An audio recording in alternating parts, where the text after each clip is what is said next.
The snow fell in silence, blanketing the prairie like a prayer whispered by the dying. Wind scraped across the land, low and mournful, as if the earth itself remembered something it could not forgive. The sun crouched behind a veil of cold mist, casting no warmth, only a dull light that lit the world in shades of silver and bone. He rode slow. His pony's breath came in clouds, nostrils flaring, hooves crunching into snow packed with old ash and mud. The Cheyenne warrior wore a deerskin coat stained with years of wear, the fringe damp, the shoulders dusted in frost. A single feather, pale as milkweed silk, fluttered from his braid. His face was quiet, not stern, not hard, just still, like river ice holding weight. He had come for trade, not war, not words, either. He'd said all his words seasons ago, and they had scattered like corn from a broken basket. The town was a huddle of warped wood and rusted nails. 3 saloons, a leaning church, a trader's post, and barns that bowed beneath the snow's weight. Smoke curled from chimneys like fingers too tired to form a fist. As he passed, eyes followed. Not openly. They peeked from shutters, blinked through frosted glass. A woman with a child in her arms paused on a porch, her mouth tight. A man with a whiskey jug spat into the snow. He didn't look at them. He dismounted beside the trader's barn, tethered his pony with a strip of rawhide, and stepped inside. The barn was shadowed and close, smelling of manure, dust, and old leather. Rafters moaned in the wind above. A lantern swung from a hook, its flame a tired glow that barely touched the corners. The trader met him near the stalls. A broad man, red-cheeked from drink and wind, dressed in wool and suspicion. "You here for the robe?" he asked, already knowing. The warrior nodded once. "Bring anything worth takin?" the trader said, eyeing his coat, the knife at his hip, the pouch tied at his belt. He opened the pouch and laid out 2 fine bone tools, carved with patience, symbols etched deep and smooth. A strip of sinew-twined beads, a small flint blade, and a braid of sweet grass, still fragrant beneath the cold. The trader sneered. "Might get you half a robe, if you're lucky." The warrior looked at him for a long moment, then gathered the items, tied the pouch, and said nothing. "You want to look?" the trader grunted, motioning toward the back stall. He followed, past the yoke leaning against the wall, past empty buckets crusted with ice, past a mule with one blind eye and a broken tail. The buffalo robe was draped over the back of a wooden gate, thick and dark, mottled with old blood and time. It was good, too good for the trade the man had just mocked. The warrior reached to touch the robe's edge, then stopped. A sound, small, ragged, half a breath or half a cry. He couldn't tell. He turned his head. The trader shifted. "Just a cat," he muttered. "They get in sometimes."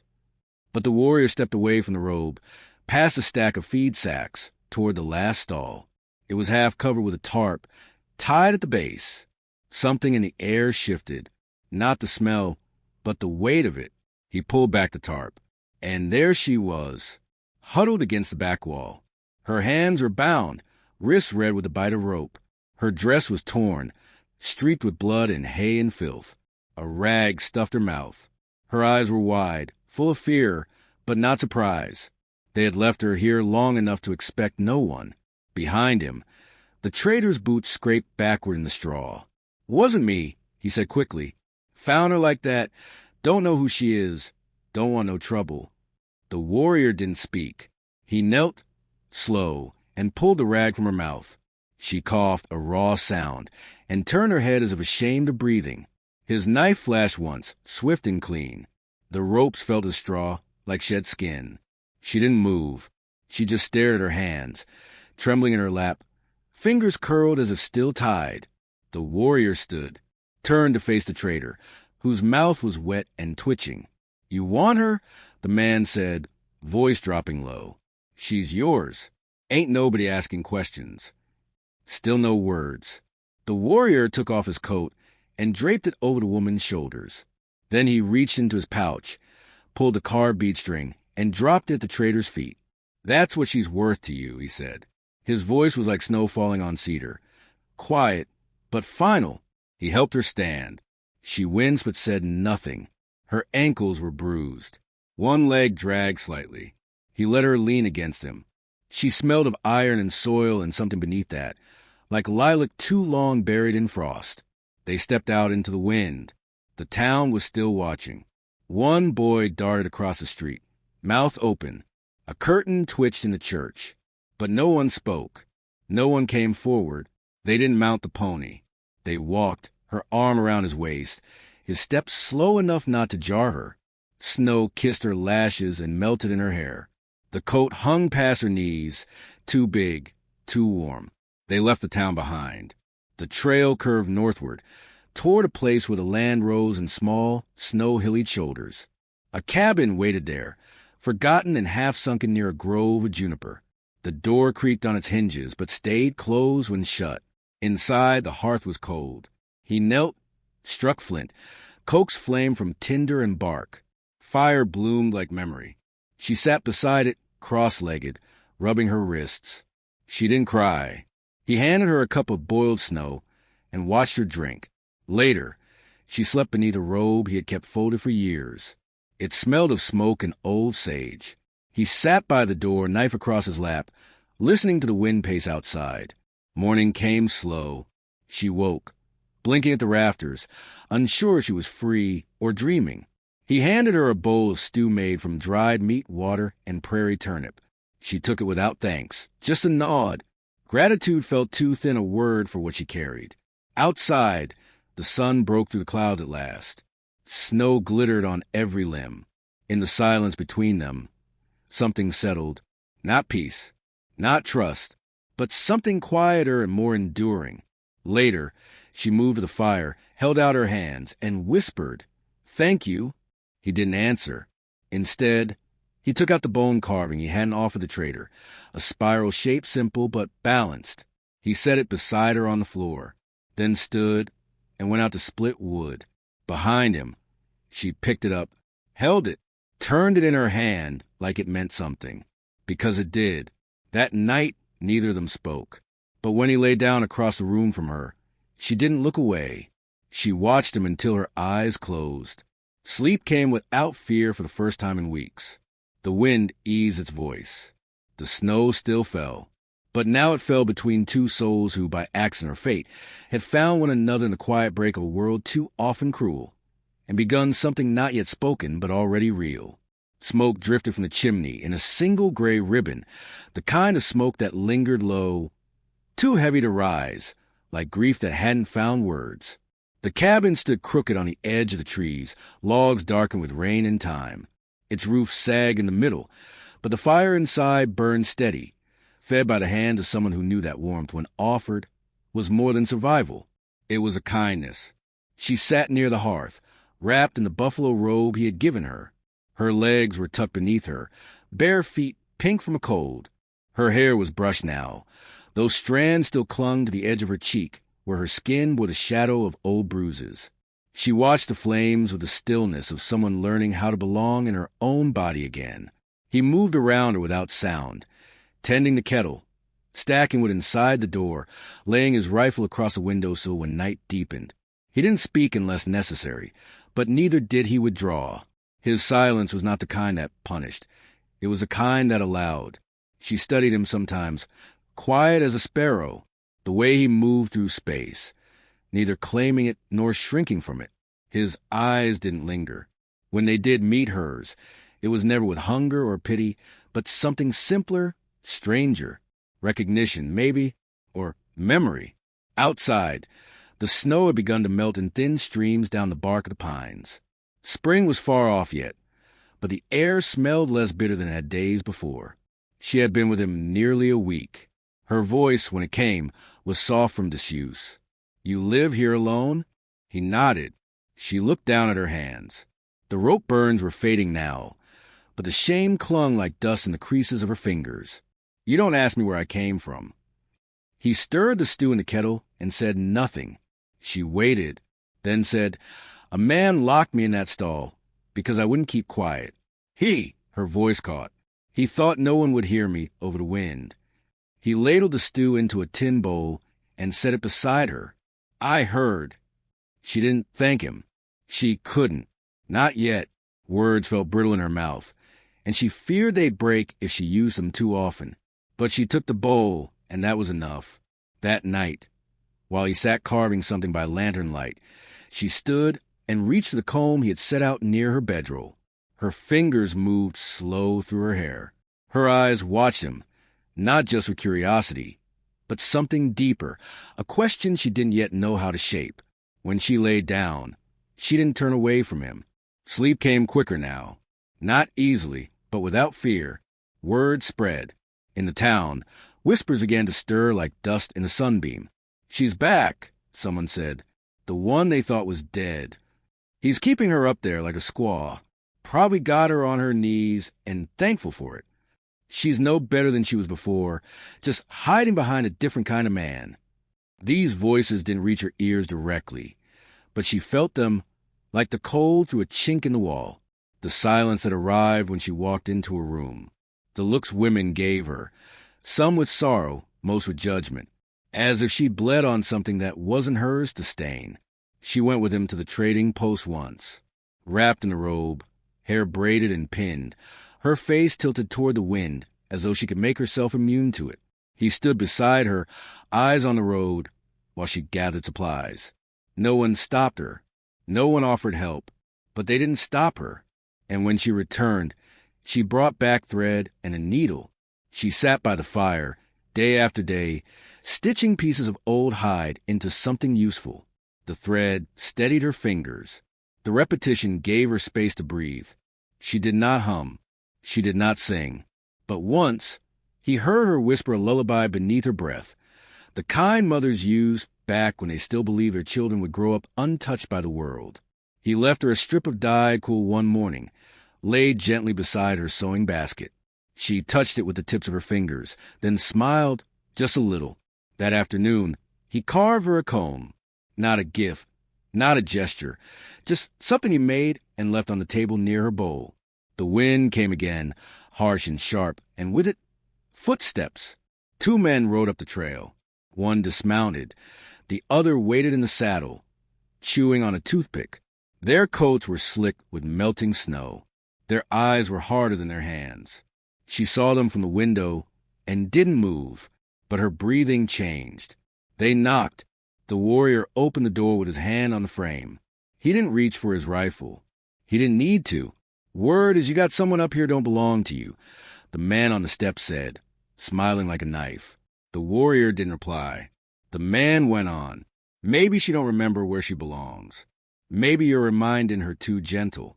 Behind the door, she stood, and then she stepped forward, past him, past the firelight, into the frame of the doorway where the wind cut sharp. "I belong wherever I decide to stay," she said, voice even. The man's smile dropped. His companion spat on the ground and turned his horse. The one at the steps stared at her a beat too long, then walked away. She closed the door behind them. That night, she didn't sew. She sat by the hearth with her knees drawn up and watched the fire. "They won't let me forget," she whispered. He didn't say they would. Instead, he brought out a small pouch and poured something into her hand. Red earth, ochre, ground fine. She looked at it, then at him. "Mark yourself," he said, "before they try to do it for you." So she did. A streak across her cheekbone, a dot between her brows. Her hand trembled, not from fear, but from the effort of choosing herself. Later, they sat by the fire. He smoked from a small pipe carved with a bear. She asked what it meant. "It carries," he said, "what's too heavy for the man." They didn't talk of gods or forgiveness. They didn't talk of what was broken. They only talked of what was still theirs. The snow melted more each day. Patches of brown earth peeked out from beneath the white. Bird began to return. She walked outside more now, picked herbs, stacked firewood. Her hands found purpose. She didn't ask about his past. He didn't offer it. But one morning, she found a leather bundle in the corner. Folded letters, worn soft, written in a script that wasn't his. She didn't open them. She tied the string back, placed them where she found them. Later, when he saw they'd been touched, he didn't speak, just nodded once. Some things didn't need telling. They only needed witnessing. Weeks passed. Then came the day she stood with her hands on her hips, sun on her face, and asked, "Do you have any more hide?" He brought her a folded piece, old but strong. She laid it out, cut with the bone knife he'd given her. Her fingers worked with purpose now. She was sewing something larger, something she meant to wear. That night, as they sat near the fire, he passed her a small pouch with beads, blue, white, and amber. She ran them through her fingers. Her eyes shimmered like wet bark. She didn't say thank you. She didn't need to. And then, before sleep, she turned to him and said, "They say I should be ashamed." He looked at her, firelight moving across his face. "I was," she said, "but not for what happened, for surviving it." He nodded once. "The ones who carry shame did not live through your fire." She held his gaze. "I'm tired of being afraid." "Then don't be." He said it not like an order, but like a truth already waiting for her to step into. That night, she dreamed of a wide field with no fences. She ran barefoot through the grass, and the wind didn't chase her. It lifted her. The next morning, she left the robe folded by her bed. She dressed in what she had sewn, a tunic of stitched hide, beaded with sky and sun. Her hair was braided tight. Her step was even. He watched her from the woodpile, and when she met his eyes, there was no shadow left between them, only quiet light. The morning sun filtered through the cabin's chinked logs, casting golden lines across the floorboards. Dust motes danced in the beams, swirling like spirits in the still air. She stood by the window, her fingers tracing the frost patterns on the glass, each one a delicate etching of the cold night's breath. Outside, the world was hushed. Snow blanketed the ground, muffling the sounds of the forest. The trees stood as silent sentinels, their branches heavy with the weight of winter. A lone crow cawed in the distance, its cries sharp against the quiet. He sat at the table, sharpening his knife with slow, deliberate strokes. The rhythmic rasp of steel on stone was the only sound within the cabin. His eyes flicked up to her, watching as she turned from the window. She moved to the hearth, kneeling to stoke the fire. The flames leapt higher, casting a warm glow that chased away the morning chill. She held her hands out to the heat, the scars on her wrists catching the light. He rose, placing the knife on the table. Crossing the room, he handed her a cup of coffee, the steam curling into the air between them. She accepted it with a nod, their fingers brushing briefly. They sat in silence, sipping the bitter brew. The fire crackled, its warmth seeping into their bones. Outside, the snow began to fall again, soft flakes drifting down like feathers. She glanced at him, her eyes searching his face. "Do you ever miss it?" she asked, her voice barely above a whisper. He looked into the flames, his expression unreadable. "Sometimes," he said, "but not often." She nodded, understanding the weight of his words. They both carried burdens, memories that lingered like shadows. But here, in this quiet place, they had found a measure of peace. The day passed slowly, the snow continuing to fall. They worked together, tending to the chores of the cabin. He chopped wood, the axe biting into the logs with satisfying thud. She mended clothes, her needle weaving through the fabric with practiced ease. As evening approached, they prepared a simple meal. The aroma of stew filled the cabin, mingling with the scent of burning wood. They ate in companionable silence, the warmth of the fire and the food easing the day's labors. After dinner, she took out a small bundle of dried herbs, crushing them into a bowl. The fragrant scent of sage and lavender filled the air. She sprinkled the mixture onto the fire, the flames dancing higher as the herbs burned. He watched her, his eyes reflecting the flickering light. "A cleansing," he said. She nodded, to chase away the ghosts. They sat together, the fire casting long shadows on the walls.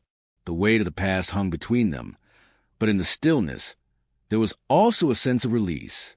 As night fell, they prepared for sleep. She lay on her cot, pulling the blanket up to her chin. He sat by the fire, the embers glowing softly. Outside, the snow continued to fall, blanketing the world in silence. In the quiet, they found solace. The stillness was not empty, but full of unspoken understanding. And as they drifted into sleep, The weight of their burden seemed a little lighter. The creek had begun to sing again. Not loudly, not yet.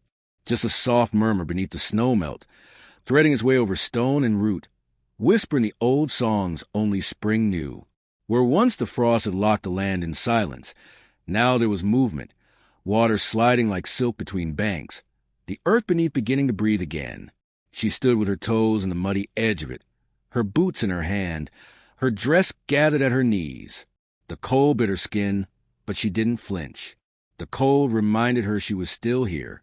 Behind her, the cabin sat quiet in the trees. Smoke curled from the chimney. A hawk wheeled overhead. He was somewhere near, hunting maybe, or just watching the edge of the forest the way he always did. With the patience of someone who had learned that time reveals more than force ever could, she crouched and washed her hands in the water. Dirt slipped away in brown clouds. She stayed like that for a while, her fingers trailing through the current. Then she lifted her head and stared down the valley trail. They would come, not because they wanted her back, but because they couldn't stand the idea of her free. A woman who escapes her cage reminds the others that cages are built, not born. She rose and turned toward the cabin. Her dress was one she'd sewn herself.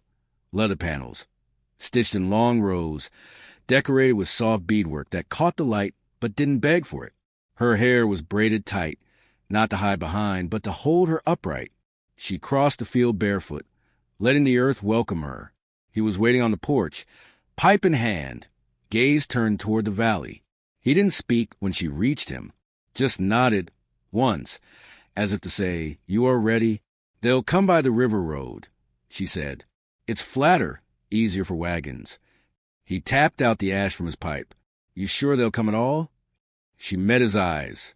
"Yes." He didn't argue. He never did, not when it mattered. Instead, he walked around the side of the cabin and returned with the rifle. He handed it to her. She stared at it, then him. "I won't kill them," she said. He nodded. "But you'll face them." Her hands wrapped around the stock. The wood was smooth, warm from his hold. She didn't lift it to her shoulder. She didn't need to. "I'm not going to hide," she said. "Good," he replied. They spent the afternoon preparing. Not weapons, not barricades, but themselves. She ground herbs into paste and painted her cheekbones with ochre and soot. She brushed her hair until it shone. She burned sage and cedar, walked around the cabin in slow circles, letting the smoke trail behind her. He carved a small figure from wood, a hawk with its wings flared, and set it above the door. By twilight, the sky turned the color of bruised plums. The wind changed, birds quieted, and in the far distance, wheels creaked. She stood in the doorway, he beside her. The wagon came slowly, led by a man on horseback. 2 others rode behind. She recognized the lead rider immediately. Her uncle by marriage, a man who had once struck her across the face with the back of his hand because she spoke after being told not to. He rode with the same arrogance, like he thought the land bent for him. The wagon creaked to a stop 20 yards from the porch. The horses pawed the earth. The man dismounted, stared. "Well," he said, "ain't you dressed like some painted squaw now?" She didn't flinch. "I see your tongue still sharper than your sense." That brought a laugh from one of the men behind him, quickly silenced. The older man took a step forward, eyes narrowing. "You're going to come back with us, girl. Ain't no future for you here. There was no future with you. You think you're free out here? That Indian will throw you out the second he tires of you." The warrior didn't move, didn't blink. She said, "Then I'll go, but not with you, never with you." "You're still mine," the man said, voice low now. "You carry our name. You owe us." She stepped off the porch. Each step was slow, deliberate, her feet pressing into thawing ground.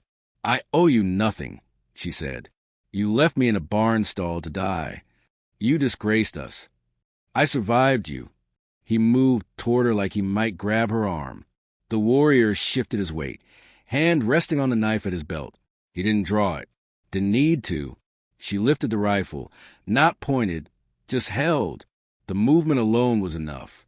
The man froze. "I'm not here to fight you," she said. "You came to take back your shame." But I left that with you long ago. He stared, his face tightening. This isn't over. It is. You just don't want to admit you lost. He stepped back, spat in the dirt. When he turned to mount, she didn't watch him go. She turned her back to him before his horse even moved. That was the last power she needed to take. They rode off, wheels creaking, dust rising behind them. She didn't watch until they were gone. She looked at the horizon instead, where the light had turned copper and blue. When she finally walked back to the porch, the warrior handed her a cup of water, not as a reward, not as comfort, just something to hold. She drank. The stars came out slow, one by one, like old friends arriving at the edge of memory. The moon rose full and heavy, brushing light against her face.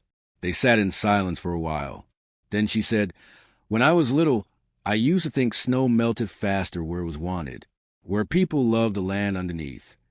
He nodded. "Maybe it does." She leaned back against the porch beam. "It's melting now." He reached into his satchel and pulled out a strip of hide. He handed it to her. "I was going to leave soon," he said. "Go back north." She looked down at the hide, then at him. "Why?" "My people," he said. "I miss the sound of our language in the morning." She held the hide in her lap. "You should go." He looked at her, but she smiled. "I didn't mean without me," she added. His lips curved just slightly. "You sure?" "I've walked back from hell," she said. "I'll walk wherever I want now." They sat together long after the fire had gone out. The embers were low, but they glowed like heartbeats beneath ash. The wind whispered through the pines. And somewhere, beyond where either of them could see, a pair of deer stepped into the clearing and drank from a creek that sang beneath the thaw. In the morning, they packed the cabin in silence. Not rushed, just ready. She took only what she needed, her tools, her clothes, a pouch of dried flowers, the wooden hawk. He took his pipe, his knife, and a small medicine bundle wrapped in cloth. They walked side by side down the trail, their footprints soft in the damp earth. Behind them, the cabin stood empty but not abandoned. It had done its work. Ahead, the world opened. Fields stretched wide, grasses just beginning to push through soil. The mountains loomed in the distance, their tops still crowned with snow. The road would not be easy. Nothing worth walking ever was. But the weight she once carried no longer bent her spine. She walked tall, braids swinging down her back, the rifle across her shoulders. Not as threat, but as memory. He glanced at her once. "You don't ask where we're going." She shrugged. "You'll speak it when it's time." He nodded. "You are not afraid anymore." "No," she said. "I'm not." The sun rose higher, burning through the mist. Where the snow melted softest, the earth was already green. And in that soft, wild place, two people walked on, unmarked by what the world expected, bound only by the quiet understanding that some journeys begin not when you leave, but when you return to yourself. So if you are reading this and you have ever felt forgotten in your own skin, remember, the cage was never your fault, but the key has always been in your hand. Turn it, step out, where the snow melts softest. Something waits for you, too.